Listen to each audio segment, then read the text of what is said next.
दोस्तों, क्या wife maintenance amount के ना मिलने पर हस्बैंड द्वारा कमाई हुई प्रॉपर्टी पर दावा कर सकती है? दोस्तों जय नमस्कार, मैं एडवोकेट आशीष मिश्रा। दोस्तों आज हम लोग इसी मुद्दे को बहुत अच्छी तरह समझेंगे कि अगर एक वाइफ को मेंटेनेंस नहीं दिया जा रहा है तो क्या वो अपने पति की कमाई हुई संपत्ति पर दावा कर सकती है या कोर्ट से उसे लेने के लिए दावा कर सकती है। तो दोस्तों इसी केस में केस था, उसी हम लोग उस केस को अच्छे तरीके से समझेंगे। एक अपील पर सुनवाई करते हुए आंध्र प्रदेश हाईकोर्ट के जज ने यह फैसला लिया था क्योंकि इस बात का कोई एविडेंस नहीं पेश किया गया कि हस्बैंड अपनी वाइफ और बच्चों की बेसिक नीड्स नहीं पूरी कर रहा है। इसलिए वाइफ द्वारा हस्बैंड की खुद कमाई हुई प्रॉपर्टी पर किया गया दावा, जो पिटीशन थी दावा की, उसे कोर्ट द्वारा रद्द कर दिया गया था।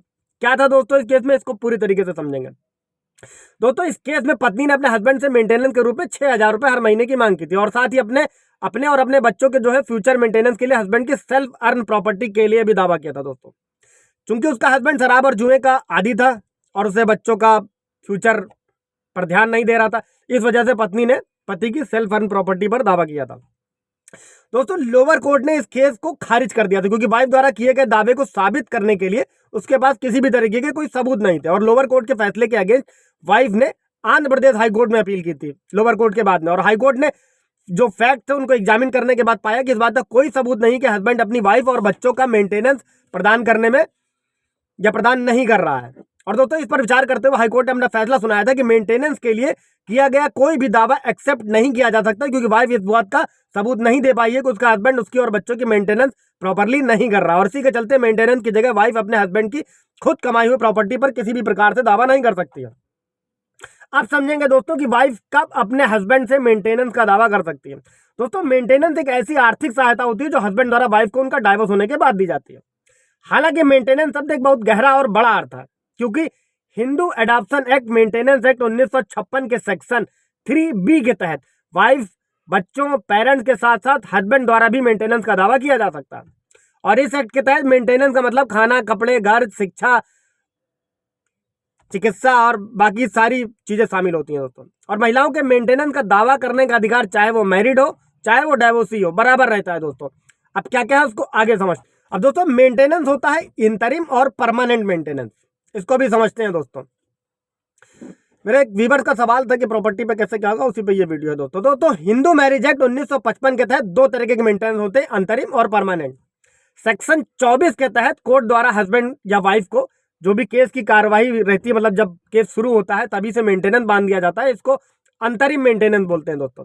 जबकि सेक्शन 25 के तहत परमानेंट मेंटेनेंस के साथ एलिमनी भी दी जाती है और सॉरी और इस एलिमनी में स्त्री धन शामिल नहीं होता है दोस्तों।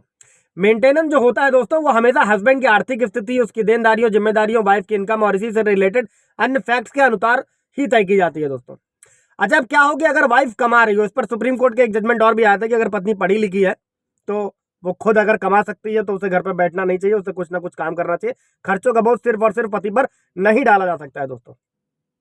एक और केस है उसको भी समझ लेते हैं कि सुप्रीम कोर्ट के फैसले के अनुसार एक वाइफ मेंटेनेंस का दावा कर सकती है भले ही वो कमा रही हो और उसकी इनकम उसके भरण पोषण के लिए अगर पर्याप्त नहीं है किसी भी वजह से तो। और इस प्रकार ये कहना बिल्कुल गलत नहीं होगा कि एक वर्किंग वुमेन भी मेंटेनेंस की मांग कर सकती है। दूसरा जजमेंट था जो मैंने अभी आपको थोड़ी देर पहले बताया था दोस्तों कि अगर वाइफ पढ़ी लिखी है तो उसे भी काम करना चाहिए, वो घर पर बैठ के खर्चों का बोझ पति पर नहीं डाल सकती है। तो साथ ही CRPC 1973 के तहत प्रोविजन है कि एक वाइफ डाइवोर्सी ना होने पर भी अगर अलग रह ले तो मेंटेनेंस का दावा कर सकती है। ये भी मेरे एक व्यूअर का सवाल था कि सर अभी डाइवोर्स नहीं हुआ है लेकिन मेंटेनेंस चाहिए, वो खर्चा नहीं देते हैं तो क्या कर सकते हैं। तो आप फिर भी इस प्रोविजन के तहत मेंटेनेंस मांग सकते हैं, खर्चा मांग सकते हैं। साथ ही हाईकोर्ट के फैसले के अनुसार एक हस्बैंड अपनी वाइफ को इस बिहाफ पर मेंटेनेंस देने से मना नहीं कर सकता कि वो बेरोजगार है या कमाई नहीं कर रहा है दोस्तों। ये भी समझ लीजिए, मैंने पिछले वीडियो में बनाया था कि अगर आप बेरोजगार हैं तब भी आपको मेंटेनेंस कहीं ना कहीं देना ही पड़ेगा। अब दोस्तों समझते हैं क्या हस्बैंड नहीं मेंटेनेंस का दावा कर सकते हैं। तो दोस्तों हिंदू मैरिज एक्ट 1955 का सेक्शन 24 हस्बैंड और वाइफ दोनों के बराबर, मतलब दोनों को अधिकार देता है।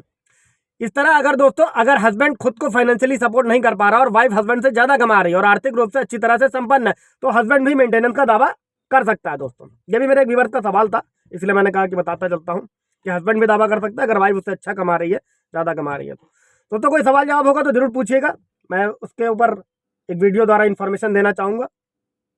लाइक कर दीजिएगा, शेयर कर दीजिएगा, सब्सक्राइब कर दीजिएगा। Thank you.